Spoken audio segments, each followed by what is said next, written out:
Hey guys, Erin here. I am finally back with a moon update for you. Apologies, it's been a little while. For those of you who don't know, I just moved and I love my new house. I love it. I'm literally right smack in the middle of an old growth redwood forest. So it's beautiful. But with that said, I didn't think about it till the day I moved in that I'd get absolutely zero cell signal here, which I'm actually okay with that, but it did take close to 2 weeks to get the internet up and running properly. So there's my excuse. I hope you all had a wonderful, happy holiday season, a happy new year. And not only that, but I'm so sorry I didn't get a video out for you guys for the very, very powerful full moon in the sign of Cancer. That was on December 26th, which was just so powerful. Oh my goodness.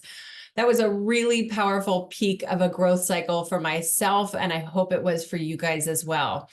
Now, what I'm going to talk about today is the first new moon of 2024. So, of course, that's exciting. This is coming up here on January 11th at 3:57 a.m. Pacific time, and it takes place in the sign of Capricorn, 20 degrees Capricorn. Now, of course, any new moon is an excellent time for new beginnings, and we have a new moon every single month, basically. Okay. And basically, the way it works is we get, generally speaking, one new moon in each zodiac sign per year. So ideally, what we want to do here is we want to manifest the new beginnings or growth that are related to that zodiac sign when we get that opportunity. Okay. So this is our only opportunity to experience the new beginnings related to this sign of Capricorn for this year of 2024. And what happens is approximately 6 months from now, we'll have a full moon in the sign of Capricorn, and that will be the peak of this growth cycle. So what I'm going to do for you in this recording is I'm going to really break down this sign of Capricorn for you, so you really know what you're working with here. I'm also going to be pulling up the chart and showing you some other very prominent astrological forces we are receiving around the time of this new moon. It's very dense earthly energy, so it's going to be interesting to talk about. We haven't had a transit like this in a while. And I'm also going to be talking about certain parts of the body that are ruled by the sign of Capricorn, because these parts of our body become more sensitive anytime the moon transits through the sign of Capricorn, but especially when it's a new or a full moon in the sign of Capricorn. Plus, we've got Mars and Pluto in the sign of Capricorn. So yes, these parts of our body, it's just a really good idea to pay a little extra attention to these parts of our body during this kind of transit. So I will also be mentioning some potential herbal remedies to help support these parts of our body during this transit, and just the overall astrological forces that we're receiving. And of course, I will also be mentioning some gemstones that resonate well with the sign of Capricorn. Now, again, for those of you who are new to my recordings, what I do every single new moon, which a lot of you already know this by now, I've been doing this every single new moon since June of 2016, pulling out my journal and writing down what it is that I want to come into fruition that's related to that zodiac sign. Okay. And then what I do is I like to work with a trinity. Usually anyway, I'll take 3 gemstones that resonate well with the sign the moon is transiting through and put them on top of my journal. Now, I don't want anybody to feel like they're missing out on something just because you don't have any of the Capricorn gemstones. You know, we take these things in baby steps. And, you know, honestly, if you want to manifest more gemstones into your life, now is an excellent time to do it. And I will explain why in this recording. And in case you don't make it to the end, I always leave a full extensive list of stones that resonate well with the sign the moon is transiting through in the description below. Okay, so let's get rolling here. This sign of Capricorn, this is what we call the cardinal earth sign. Now, when I say cardinal, what I'm talking about is an energy that projects us forward. All of the cardinal signs, which are Cancer, Capricorn, Aries, and Libra, they all start when it's a new season. Like Capricorn season, for example, the first day of Capricorn season is the first day of winter. Okay, that's winter solstice. Then the first day of summer is the first day of Cancer season. Like when the sun moves into the sign of Cancer, that's the first day of summer. Aries is the first day of spring. Libra is the first day of fall. Okay, so with that said, it helps you kind of understand the cardinal energy. It projects us into a new kind of energy. So it has this force. Now, this is the cardinal earth sign. So when we think about earth, we think about stability. You know, earth is dense and stable. All the earth signs tend to be pretty good. Certainly not every single person who is born under the sign of Capricorn or Virgo or Taurus is going to be good at taking care of their earthly mundane responsibilities, but a lot of times they are. I mean, there's just so much more to the natal chart. Just because somebody's a Capricorn doesn't mean they're going to fit all the Capricorn qualities, because again, there's so much more to the natal chart.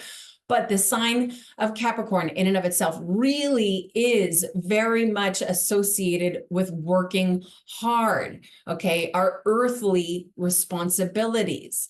In fact, the sign of Capricorn is ruled by Saturn. Okay, so Saturn is all about discipline and responsibilities. The influence that we receive from Saturn makes us take care of our responsibilities. If you're experiencing a Saturn transit, like for example, let's say Saturn up in the sky right now is currently at 4 degrees Pisces. Well, it just is one example here of so many. If you were born, if your sun sign is near 4 degrees Pisces, that means that Saturn up in the sky is coming up and sitting on the place where the sun was when you were born.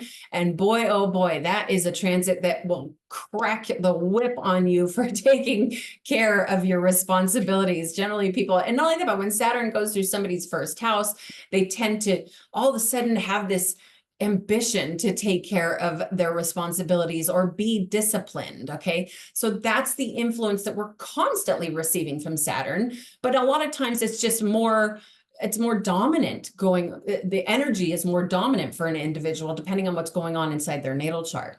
Okay, so now that helps you understand the way this Capricornian energy manifests. It really is about ambitious discipline. In fact, really, that's the word that comes to mind when I think of the sign of Capricorn is ambition. It's kind of like the boss of the zodiac, okay? It's in fact in a natural natal chart. And if you don't know what that means, it's perfectly okay. But if you do, in a natural natal chart, the sign of Capricorn is at the top of the chart where it's all about public life, career, status, recognition. It is about being the boss. A lot of Capricorns will be really good at holding an authoritarian position, as in being the boss. In fact, the sign of Capricorn is represented by the mountain goat, most commonly anyway. In ancient times, it was represented by the sea goat.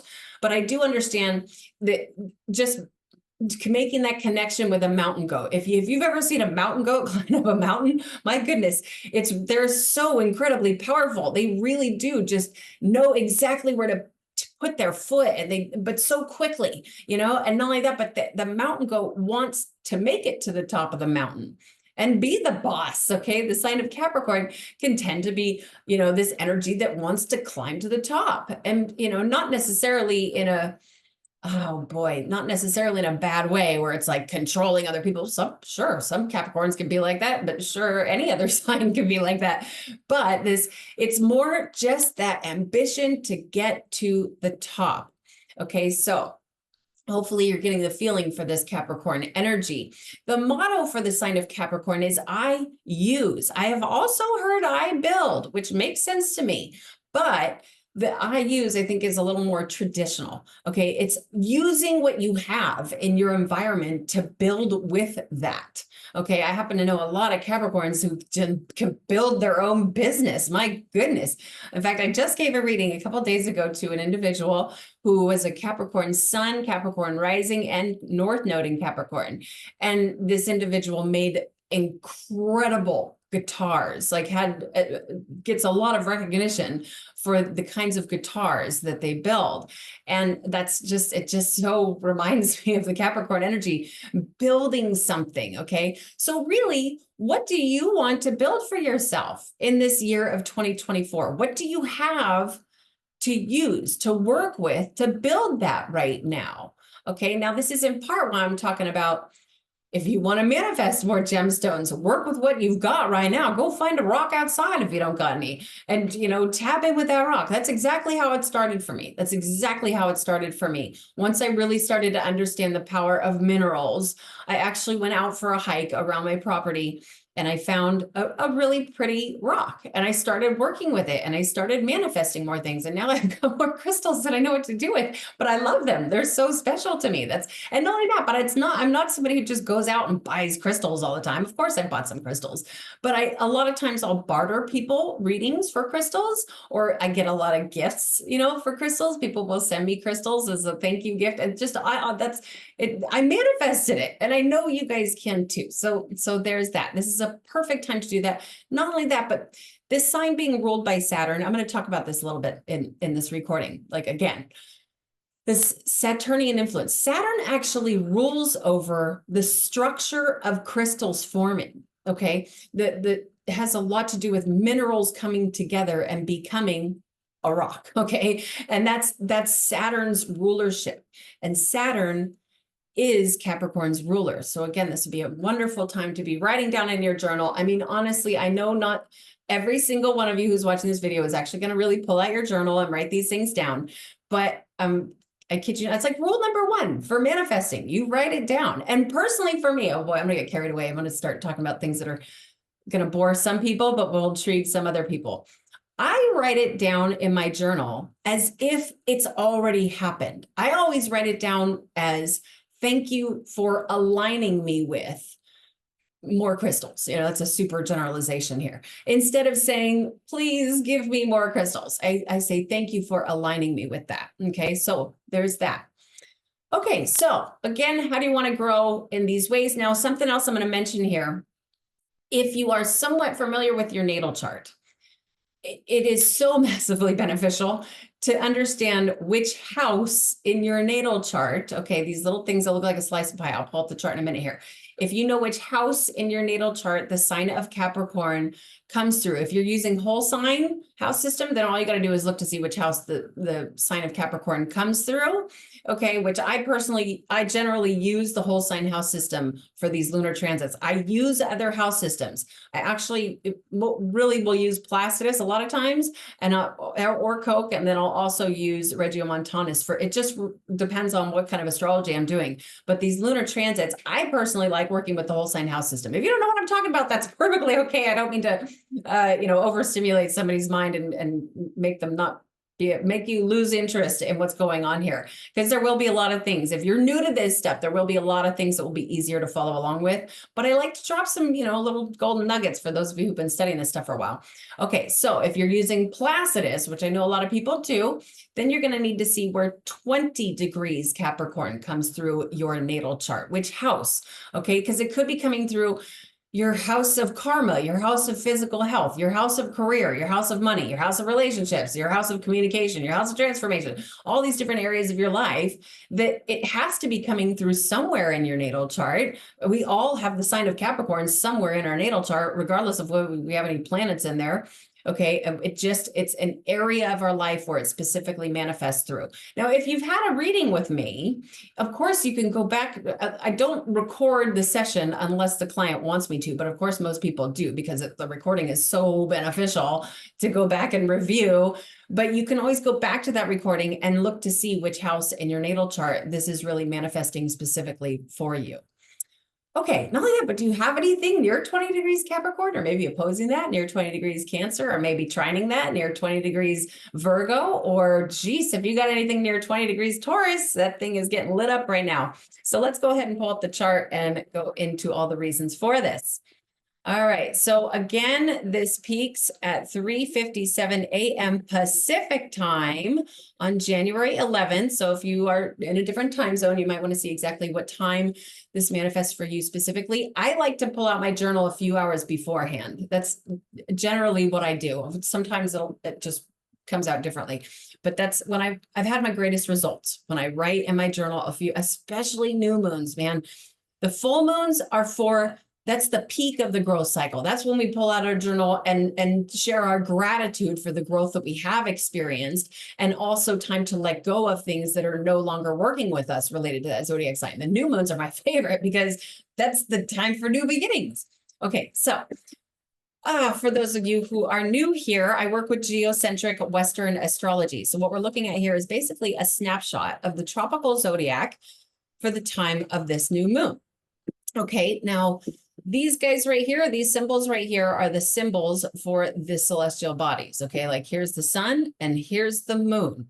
When we go in the wheel a little ways, these are the symbols for the zodiac signs that all these things will be beaming through. Again, I work with geocentric onto Earth. We put Earth right here in the middle of this thing. And this is, you know, all the energy that we will be receiving at the time of this new moon. Now, when I was talking about the houses, that's these things that look like a little slice of pie. It looks a little different depending on what software or what website you're using, but they're at least recognizable. They sort of look like a slice of pie. Okay. And so those are the things what you want to do if you are brand new to this stuff is you want to pull out your chart, which you can get a free calculation of your natal chart. I use Western astrology. I have nothing against other forms of astrology. I actually resonate pretty well with some of them. But this just tends to manifest most accurately with me. So you just do an internet search for, free natal chart calculation, Western astrology, and you will find so many different hits where you can pull this stuff up for free. And you want to pull up your natal chart and look for this little symbol right here where my mouse is moving. That's the symbol for the sign of Capricorn. You want to see, it could be in your own natal chart. It could be coming through any single one of these things. And all these things represent different areas of our life. So you'd want to see, let's say it's coming through right here. You see the symbol for the sign of Capricorn coming through this this is always going to be the first house right here, always and forever. So you always want to go 1, 2, 3, 4. There's 12 of them.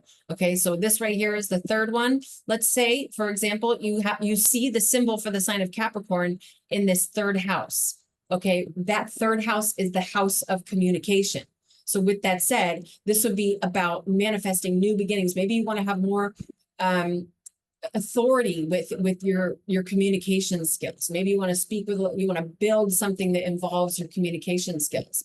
Okay, so that's just one example. I don't want to go into all the little details and make this video too long. Okay, so here we have the sun and the moon exactly at 20 degrees. Here's that symbol for the sign of Capricorn, and 44 minutes to be exact. Okay, we certainly don't need to focus on the minutes today.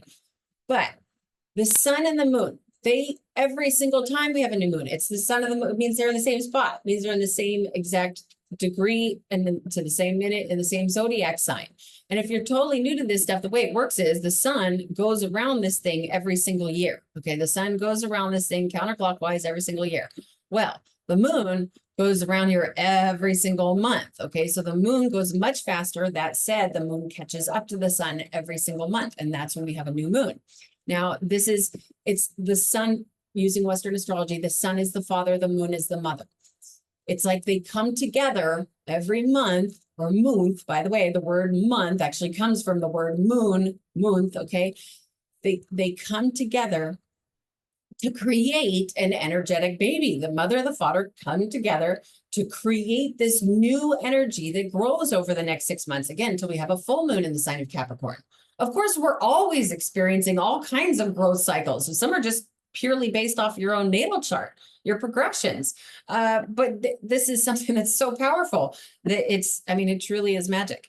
Okay, so here we go. 20 degrees Capricorn. This puts us in something called the third decan of the Capricorn energy. Okay, which actually gives it a little twist of Virgoan energy as well, as in the sign of Virgo. Okay, now Virgo is a much more adaptable energy than the sign of Capricorn. It's still an earth sign, so it's still kind of like about work. Okay, it doesn't even have to be about work. It could be about service. There's so many things that this could be applied to. Just whatever resonates with you, take it and roll with it. Okay, but that sign of Virgo is much more adaptable than the sign of Capricorn. So let's say you've been working on something. You've been trying to become the boss of whatever it is, okay? You've been trying to build your own business. Let's use that as an example, but it hasn't really been quite working out. Well, this can give you that adaptability to bring the changes in you need to make, the changes that need to make it successful. Okay, so there's that. Now, the first aspect that really stands out to me, it's quite potent. This right here is the North Node. Now, some of you know how much I love talking about the nodes because they're just so powerful. I just wish more people knew about these nodes. I mean, you can see it in people's charts. You can see it, what's going on. The North Node is where it's like a pump that pumps celestial energy in. It's not a planet, okay? It's a point that sits on the moon's ecliptic, okay? We'll just put that in the simplest terms. But it pumps energy into Earth. Opposite, always opposite the North Node is the South Node over here. Now that's the drain point. The South Node is where celestial energy goes out. So we see these nodes. The North Node is at 20 degrees Aries, okay? The new moon is at 20 degrees Capricorn. Recognize they're both at 20 degrees, okay? So that they're making a connection there.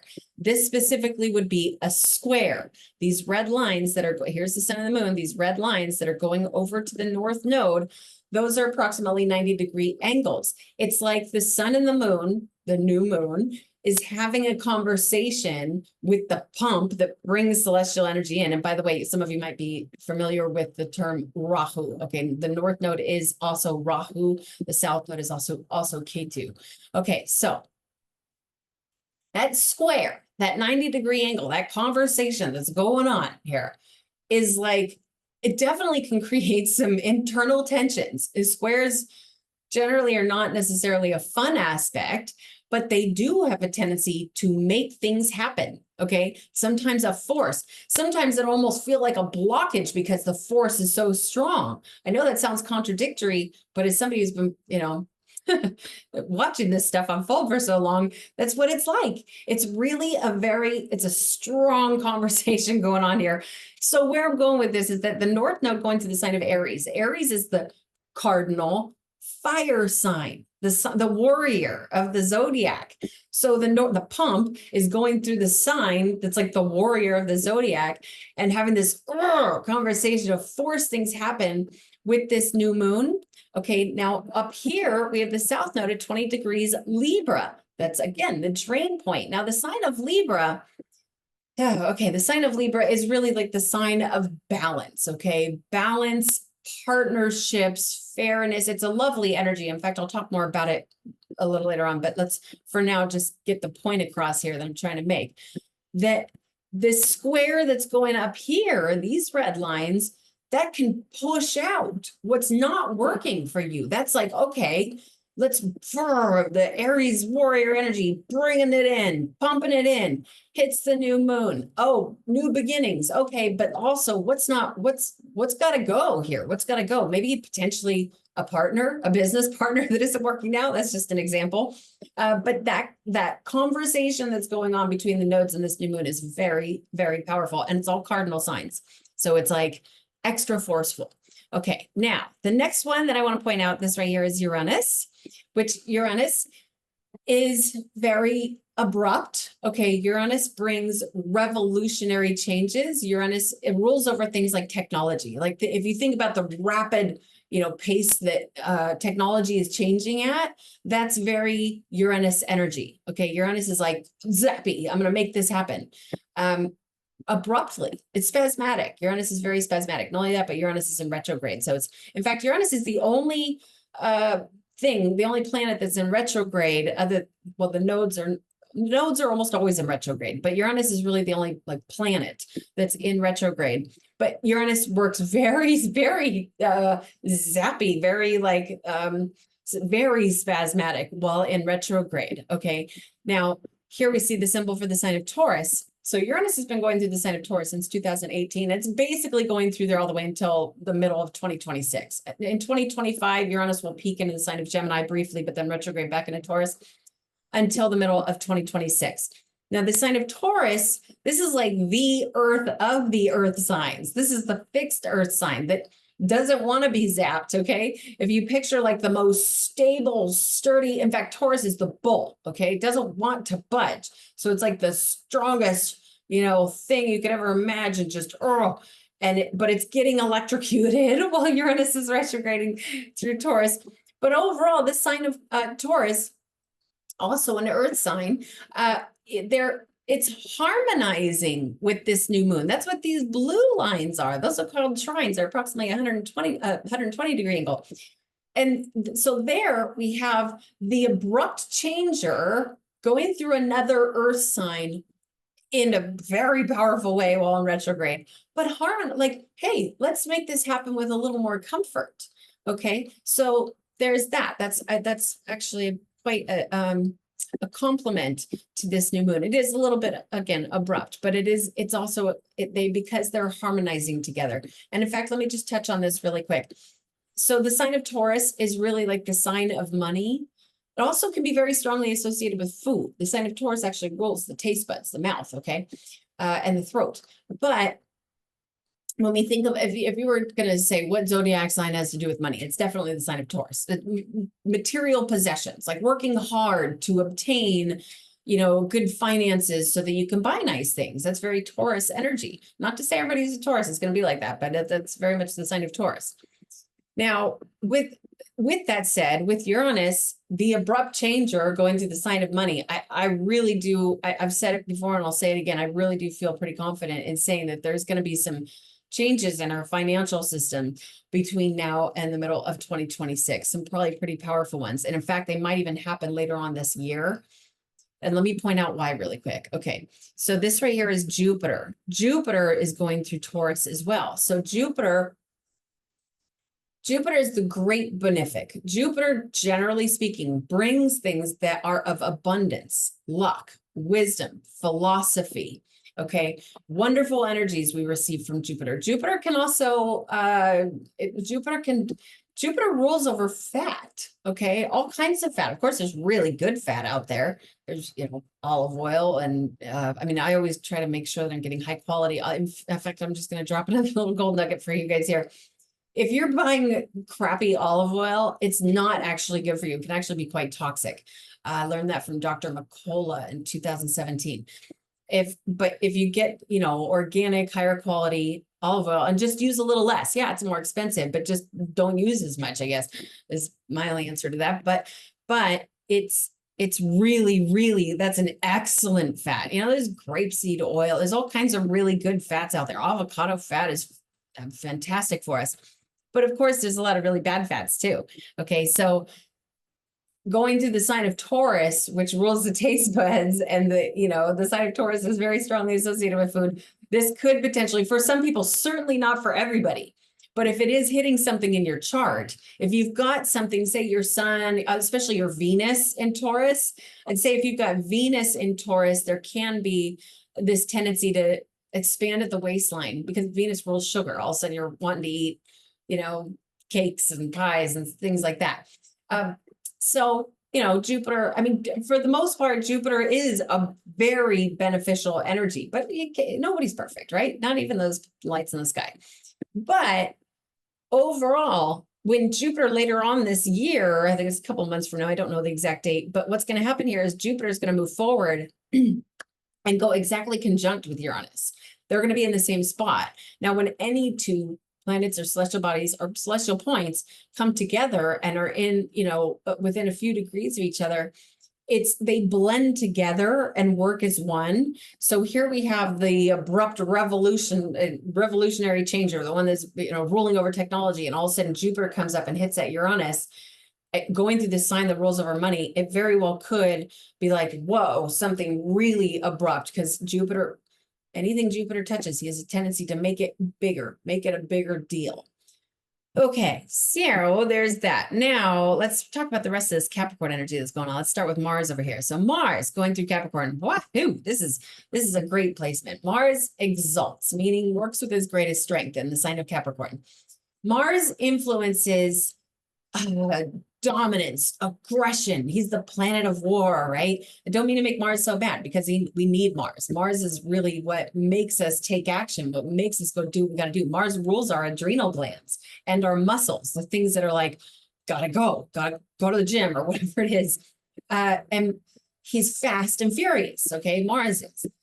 And I don't mean necessarily up in the sky, moving fast. Sometimes Mars can move fast, but it's more just on an energetic level. Mars influences speed, okay, and raw, like a strong way kind of way. But Capricorn, because it's the Earth sign that just is like, whoa, dude, slow down. Like we don't go. We have to be strategic here, is what the sign of Capricorn has to. The Mars energy going through the sign of Capricorn can't just, have you ever seen a fight break out? Like, there's somebody at a concert or whatever, and like somebody who just can't handle themselves, just rageful, running after somebody aggressively. Well, that's a very Martian activity, as in Mars. But in Capricorn, it can't just raw. It's like, okay, I'm going to be smart about this. I'm going to be, again, using that word strategic. I'm ambitious, but I'm going to be smart with my ambitions. That's what Mars does in the sign of Capricorn. So we love Mars in Capricorn, right? If you got Mars in Capricorn in your natal chart, it's a great placement. Now, if you have anything in your natal chart near 5 degrees Capricorn, let's say, example, your sun. I imagine since this is a new moon in the sign of Capricorn, quite a few Capricorns will be watching this. Let's say your sun is near 5 degrees Capricorn. That means Mars is sitting on your sun. Time to take action, man. Time to go do what you got to do. I love it when Mars comes and sits on my sun. But because it's like all of a sudden Mars hits my natal sun and I'm like, okay, I'm going to go clean the car. I'm going to go completely redo the garden. I'm going to reorganize the house, like whatever it is. I just have energy. So it is a really good time to take action. Gosh, I'm so sorry. I can't remember how long Mars is going to be in the sign of Capricorn for, but that's something to keep an eye on. If your sun is in the sign of Capricorn, you might want to keep an eye on what Mars is doing, because when he approaches your sun, it's time to go do what you got to do. Okay, now Pluto. All right, Pluto. You guys have heard me talk about Pluto and Capricorn and what Pluto's doing in the sign of Capricorn for so long now, so I don't want to go into too much depth here. But Pluto's job is to bring a very powerful transformational process. For those of you who are familiar with Greek mythology, Pluto is Hades, ruler of the underworld, like raw, like really, really tough energy. And just coming to a head here, okay? Pluto has been going through the sign of Capricorn since 2008 and is so close to being done, so close to being done.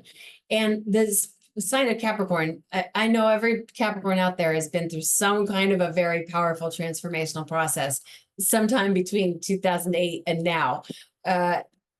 Because Pluto went through the sign of Capricorn, he's right at the end now. He already moved into the sign of Aquarius once, then he retrograded back. Now he's doing it again. He's going to move forward into the sign of Aquarius later on this year, and then retrograde back into the sign of Capricorn again. And then finally in December, the end of this year, December 2024, Pluto will be done in the sign of Capricorn for as long as you and I live, unless you can live another 240 years. Pluto is the slowest moving. So it takes about 248 years to go around this thing. So it's a big deal when he changes zodiac signs. It's a big deal. But overall, I'd say Pluto is finishing up his job of this very powerful transformational process in the sign of Capricorn. And when we think about what the sign of Capricorn rules, again, out of all the zodiac signs, the sign of Capricorn is most strongly associated with government. Okay, we've seen some major changes there. A lot of people losing their faith in the government, and hallelujah for that. Not only that, but this sign of Capricorn actually rules over the structure of our entire civilizations, our cities, our buildings, our streets. The sign of Capricorn rules over all of those things.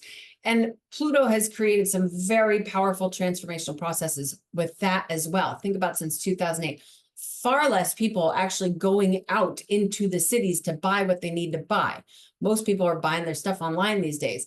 Of course, there's still people out going to stores. Of course there is. But and not only that, the sign of Capricorn also rules over traditions. Okay, like for example, okay, Christmas. Let's use Christmas as an example.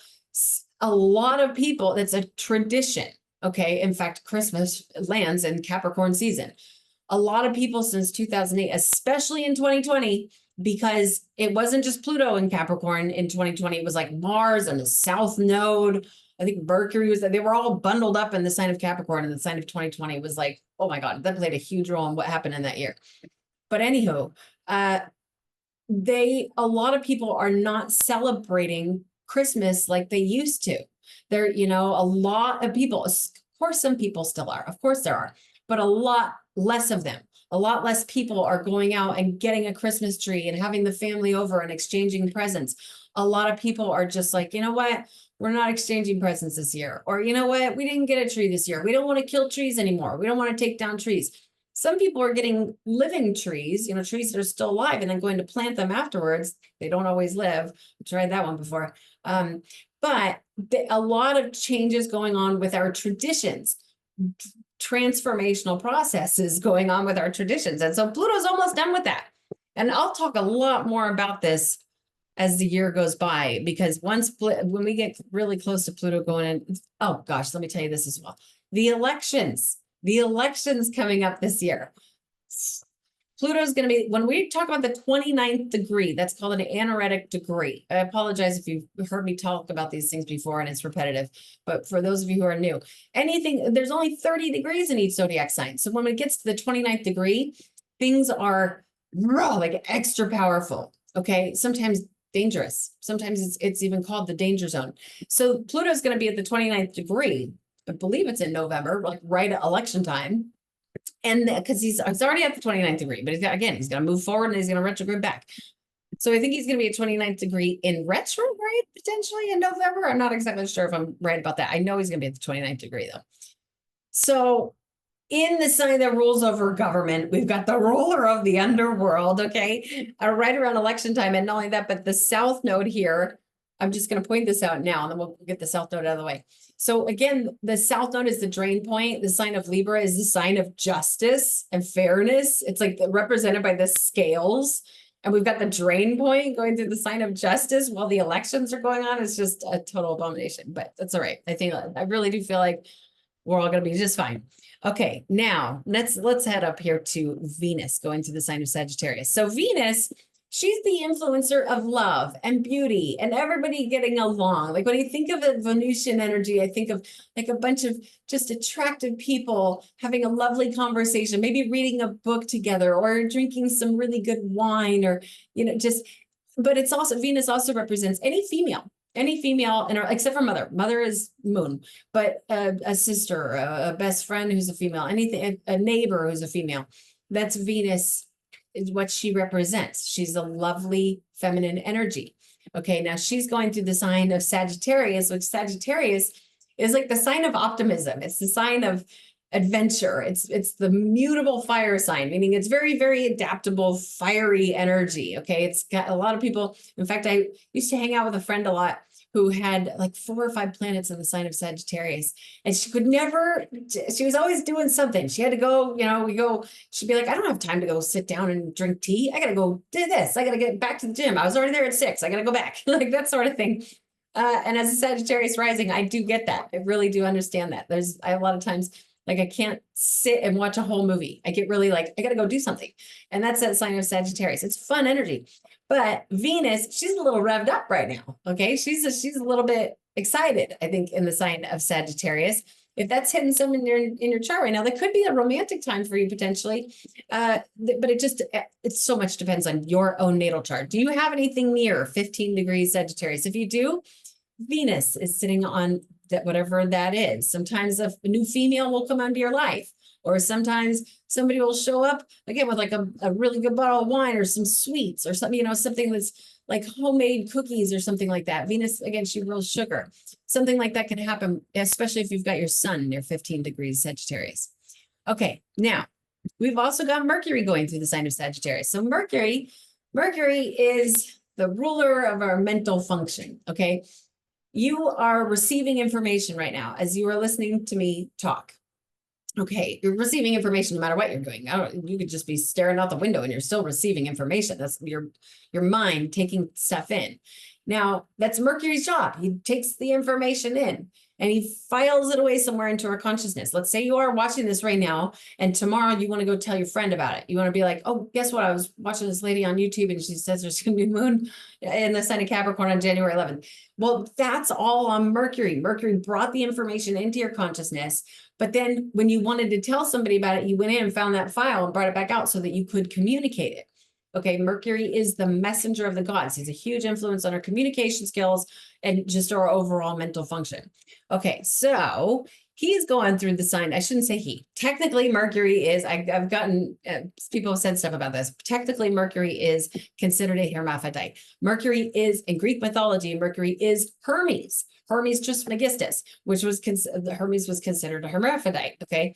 But all the archetypes, Mercury is Thoth in Egyptian mythology. Mercury is Odin in Norse mythology. Now, all of those archetypes are very masculine characters to me. So I apologize if somebody's, offended by me calling Mercury a he.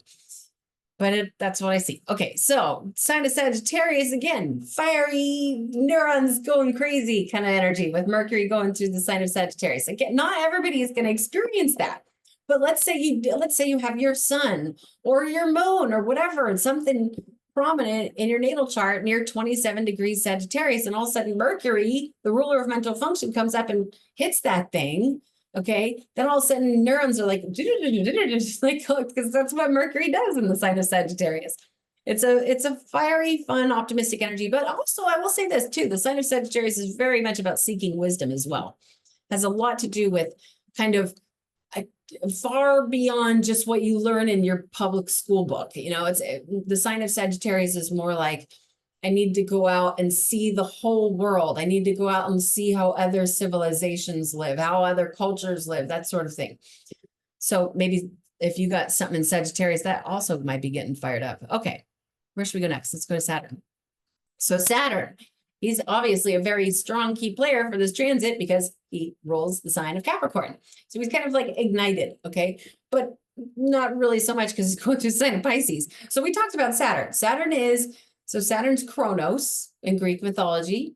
Kronos is not necessarily a fun character. In fact, Saturn does have a bad reputation in astrology, poor Saturn, because he's not fun and he's considered the bringer of death. And it's rare that I even say that because people are like, oh my God, I'm going to die. No, Saturn's always up there. He's always doing something. But he's not a fun character, but he does make us take care of our responsibilities. He really does. That's important to understand about Saturn. It's almost like, when we experience a Saturn transit, it's just kind of like, all right, this isn't going to last forever. What do I got to take care of? What do I got to do? I actually have a client who just redid her whole house so beautifully. Saturn was going through her house of home, and it was hitting stuff in her chart. She redid her whole home, and it was a lot of work. It was a lot of work, but she did it, and she's so glad she did. But going through the sign of Pisces, so Pisces is the mystic, okay? Pisces is the sign of, oh boy, the sign that understands that there's so much more to this world than just this physical mundane experience, okay? The sign of Pisces is the sign that breaks down the psychic boundaries. The sign of Pisces is very strongly associated with being connected to other realms, okay? People who are born under the sign of Pisces tend to not have very good boundaries. Like they're always, somebody asks them to do something, they're like, oh my God, I don't want to do this, but I'm going to do it anyway because they don't have boundaries. Another thing they don't have boundaries with is, like going into toxic environments, staying at a friend's house and it's like a couple that's constantly fighting or something like that. Pisces can't handle that because maybe I shouldn't say every single Pisces can, but generally speaking, Pisces can't handle that because they don't have the unseen boundaries. All that stuff gets taken in. It's a very unearthly, very mystical energy. And really the ultimate, like if you look up keywords for the sign of Pisces, you're mostly going to find spiritual or psychic. Okay. So here we have Saturn, the discipliner, going through the sign of spirituality. This is actually, maybe for some people, this could be a really good time for taking your spiritual practices to the next level, to really, really be disciplined with them. Say you go on a, 12-day silent meditation retreat because Saturn is in Pisces and hitting something in your chart. Or another thing, going back to how Saturn rules the formation of crystals, okay, gemstones or minerals, the sign of Pisces is more connected to the metaphysical benefits of crystals, okay? Like understanding what they do with the unseen forces. Well, this could be Saturn's in Pisces all the way until the end of February 2026. This could be a really good time to be studying the way that crystals work, why they work differently when they form in different shapes. And there's a really good book, the Encyclopedia of Crystals by Judy Hall is a very informative book about crystals. So if that's something that intrigues you, it's been a good time to do that.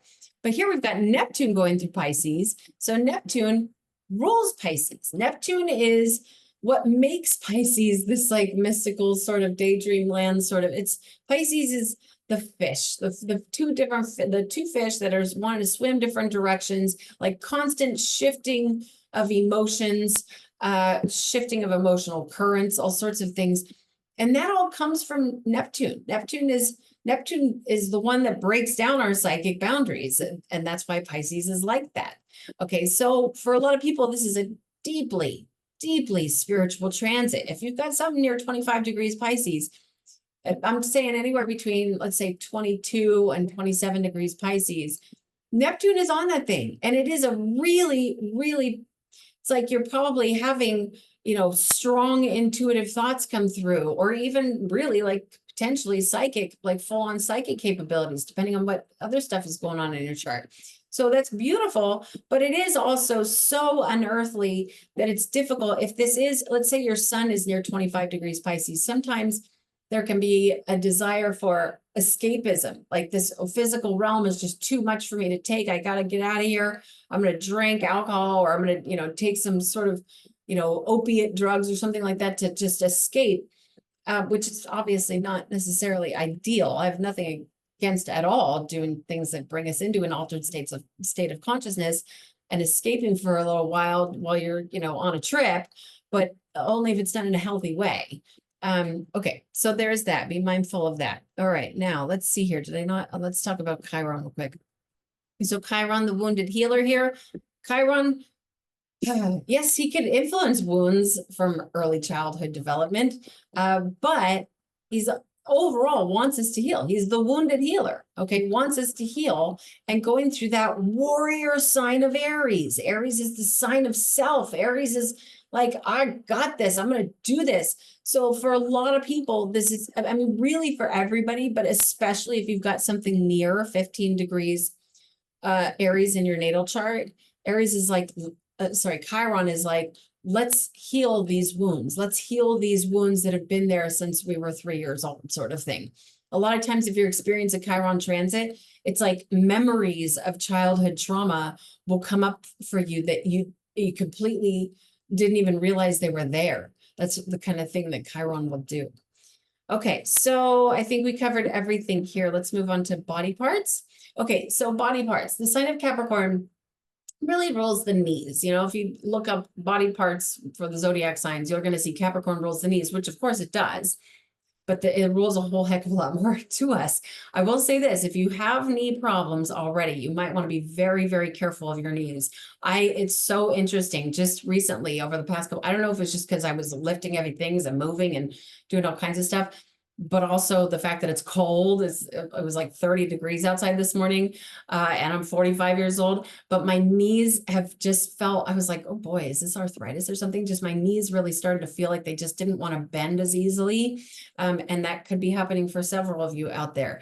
If not, good for you. Okay. But Capricorn also rules really the entire structure of our body, mostly the skeleton. Okay. Like I said, Saturn rules over the structure of crystals. Okay. Well, the sign of Capricorn, and really Saturn as well, rule over the minerals, the structure of our skeleton forming, those minerals forming. Okay. And that includes our teeth. Not only that, but Capricorn also has some influence on the skin. So I'm really talking about the entire structure of our body. So of course, it's a really good idea to take extra care of these parts of our body. And of course, depending on where you live, it might be really cold. And when it is cold, it's hard to get out and, move our body and that sort of thing. But it is a really good idea to be doing that. Let's see, what else? Also Capricorn has some influence on the gallbladder. If you've got gallbladder problems, and you might want to be really, really careful with that. You're talking to somebody who unfortunately had her gallbladder removed many years ago. Geez, I think it's been like almost 20 years since I had my gallbladder removed. I was in my early 20s or mid 20s when I had my gallbladder removed. And I just wish I knew the things that I know now. And I know that I have a certain, somebody who listens to these recordings of mine who actually reached out to me after they heard me talk about this story and said, well, what do you know now that you didn't know then? And I recommended a book that's called The Amazing Liver and Gallbladder Flesh. I'm sorry, I can't remember the author right now, but it's not that hard to find the book. You can buy it on Amazon or whatever. And I know so many people, and that specific person went and read the book, did the protocol that the book suggests, and now doesn't have to have their gallbladder removed. There's just really good things that we can be doing to take care of our gallbladder. I'm not going to go into the entire protocol. A lot of it involved olive oil. I'll leave it at that. It's not like necessarily a delicious protocol to follow, but it does work. Okay, so just be mindful, be careful of your gallbladder. I know when I was having gallstones, when I would eat, it was weird. It was like when I ate some fatty foods, but mostly for some reason, cherries. When I ate cherries, that's when I realized like, holy shit, there's really something going on here. And being such a young girl in my early 20s, had to go to the emergency room and oh, it was brutal. So there's that. Okay. So for taking care of our bodies, I like to do, and I'm not a doctor. I'm not trying to go offer any kind of medical advice whatsoever. I have learned a lot about nutrition and detoxification for so many years of my life now through so many different academies, schools, Mind Body Institute. Learned a lot from David Avocado Wolf. He is really, really somebody who kind of got me going on this journey with learning about medicinal mushrooms, all sorts of things, but then also fell down the rabbit hole of medical astrology. It's been like 6 years now.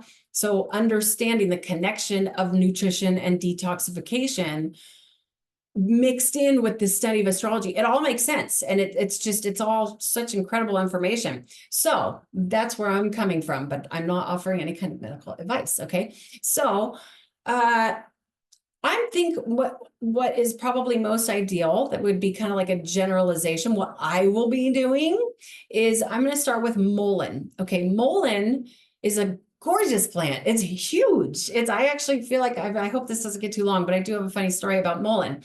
I've wanted mullein for a long, like to grow my own mullein. And a couple of years ago, I was on a road trip up in Northern California, and on the highway, I see a giant mullein plant. I mean, they'll get huge. They'll get up to like 7 feet tall, maybe even taller, maybe 10 feet tall. So I see a huge one on the side of the highway. But what was so exciting about it is I could tell that all the flowers had fallen off. I could tell it was at a point where I could harvest that thing and keep the seeds. So I was like, pull over, immediately pull over. So I did, and I ran down and I literally just ripped this thing out of the ground, and I brought it home. I put it all in a brown paper bag and saved the seeds, and literally grew mullein all over my property, all over. And not only that, but the reason why I'm talking about mullein is because it is so dense in minerals. Okay. Saturn rules minerals. Saturn rules Capricorn. The sign of Capricorn is very strongly associated with minerals. So that's why I'm talking about mullein. When I would plant the mullein next to anything, squash, tomatoes, tulsi, cannabis, even tomatillos, whatever I planted the mullein next to, the plant got extra big. Like, okay, so let's just take tomatoes as an example. I got tomato plant here and I got mullein plant here. The tomato plant would get huge. The same kind of tomato plant that wasn't planted next to a mullein plant did not get nearly as big. That happened with so many different little experiments. So it was really impressive. And with that said, it's like basically the mullein is giving nutrients to the soil. That's what's really going on. With that said, mullein can give us nutrients. It's mostly the minerals. Now, a lot of people recognize mullein as something that you can smoke to help pull gunk out of your lungs, which is very true, but it's also good for many, many other things. Now you're not really going to find like mullein tea at a regular grocery store, maybe at a health food store, but you probably are going to have to go to an herb shop or order it online or something like that. Personally, for me, I obviously grew my own, and I have a mullein tincture that I started, I think it was back in May. And so I think for this full moon, I'm actually going to bottle that tincture and take that tincture. But I do like to take in mullein any way, shape, or form, tea or whatever, smoking it or in a tincture or whatever, when the moon is transiting through the sign of Capricorn. Okay, another one that I really like for Capricorn energy is burdock. Okay, burdock root is so powerful. Oh my goodness, it's not only dense in minerals, but it's also incredibly detoxifying. And that stuff, I don't know if you've ever had burdock root like fresh pressed, but woof, it is very strong, very, very earthly, and you can tell it's detoxifying right away. But generally speaking, burdock, I don't even know what, most people might just not be able to handle the taste of fresh pressed mullein root. But the tea is just as great. Having a cup of and that you can buy at pretty much any health food store. You can probably use some, obviously not all grocery stores, but like a big one that's kind of focusing more towards healthy stuff. You might be able to find burdock root tea. Okay, so there's that. The other thing I wanted to mention is something called pure black shilajit. It's just, some of you may have heard of shilajit, which is basically just ancient minerals, okay? And just look it up. Can't remember how to spell it right now, but I'll leave it in the description. If you look in the description below, in fact, I'll leave a couple links where you can buy pure black shilajit. That stuff is very, very impressive as well. I know I've had really good experiences with it, especially when it comes to just overall general health. I can tell if I haven't had shilajit for, say, a couple of months, I don't feel as revved up and ready to go as I do when I'm taking it regularly. So that's really powerful stuff. You can read all about it. But another thing I'm going to mention here, because all these things I'm talking about are like minerals. And I should have showed you this on a chart. We have a lot of earth energy going on with all that Capricorn, Mars, Sun, Moon, Pluto, all in Capricorn, Jupiter and Uranus going to Taurus. That's a lot of earth. So this is very dense energy. So on that note, what I would also, for what I'm going to be doing is incorporating something that's a little more uplifting, a little more like, oh, because I don't necessarily want to feel the total denseness. I'm a Pisces. I don't have any earth in my natal chart. So sometimes I definitely need to be taking an extra mineral since I don't have any earth in my chart, but it's sometimes a little too much for me if it's just too much dense earth energy. So I think I'll be indulging in either maybe a little blue lotus tea, which is like light, and not only that, but we have no air. No, in fact, the only thing we have an air sign is the South Node in Libra. Air is intellect. Air is up in the mind. So something to support the mind. I mean, honestly, even like ginkgo biloba could be good for that. But also, what was the other one I was going to mention? Damiana. Damiana is kind of just like you have to be careful with Damiana because it can be an aphrodisiac. Okay. So just be mindful of that. But it's just an uplifting, feel good kind of tea. So those are the things that I will be consuming while the moon transits through the sign of Capricorn. And feel free to dive in yourself. Okay, so did I cover? Okay, yeah, let's go to crystals here. The dedicated zodiacal birthstone for the sign of Capricorn is garnet. So I got a piece of garnet here. Garnet is a beautiful stone. It doesn't always come in this like dark burgundy color, but it usually does. And what I like about garnet, again, I don't have any earth in my natal chart. This is like a grounding stone, not necessarily like insanely grounding. There's some stones out there that are like, some forms of jasper can be extremely grounding. Some of the black stones can be extremely grounding. This is not necessarily like that. It's more all these things that I'm talking about with the sign of Capricorn, about taking care of your responsibilities, about being disciplined. Garnet is, I think that's why I like to hold on to garnet so much, because it kind of just taps me into that kind of energy. So I will definitely be utilizing a piece of garnet on my journal for this new moon entry. Now, another one that you guys have seen me bring up so many times before, but it's just such a wonderful stone, is malachite. Malachite, I really think I want to get a malachite pendant at some point, because malachite's one of the number one recommended stones from Edgar Cayce. Also, another one from Edgar Cayce was blue lapis. But malachite, I think there's got a lot of copper in here, which copper is very protective. Okay, it's said that evil can't get through copper. Okay, so malachite is a really good one. It's just an overall protective stone, but not overly protective where it's keeping the good stuff out as well. And it resonates very, very well with the sign of Capricorn. The other one I was going to mention here, this is kind of a chunker, but I got to do it. This right here is smoky quartz. Okay, smoky quartz. I don't normally talk about smoky quartz, but because I just feel like so many people know about smoky quartz. You go in any crystal shop, you're going to see smoky quartz all over the place. It's a very common stone. But it is a wonderful stone, and it really does resonate very well with the sign of Capricorn. You certainly don't need a big old piece like this. But it's what I love about, and it's kind of similar to amethyst. Smoky quartz and amethyst are similar in the sense, amethyst doesn't necessarily resonate so well with the sign of Capricorn. You can use amethyst if that's what you've got. You can use it. I don't want to discourage anybody from using amethyst. But the similarities between smoky quartz does resonate very well with the sign of Capricorn. But what I'm talking about, the similarity between these stones, is if you picture clear crystal quartz. I should have brought a piece over. I have a piece over there. I don't know if you can see it. But clear, it's quartz, but it's very, very clear. Now, clear crystal quartz is not a protector, okay? It's an amplifier. It can definitely work with cleansing, okay? But if you're in a cruddy mood, if something really bad is going on in your life, you don't necessarily want to surround yourself in clear crystal quartz alone. You're going to want something that's a little more protective as well. But that's what I love, because it's basically just a more protective form of quartz. And the same thing with amethyst. Amethyst is a little more like Aquarius energy. It's more of like tapping into the knowing, the astrological forces, and even things that have to do with electronics and that sort of thing. Amethyst is good for that. This is smoky quartz is more a little, okay, I got some stuff I got to take care of. Another really good one is tiger's eye. Resonates very well with the sign of Capricorn, but again, I will leave a full extensive list just in the description below. Okay, so I think I rambled enough. I'm going to leave that there. If you would like to schedule an astrology reading, please visit erinwageastrology.com. I do hope to hear from some of you, and until next time, namaste to all of you.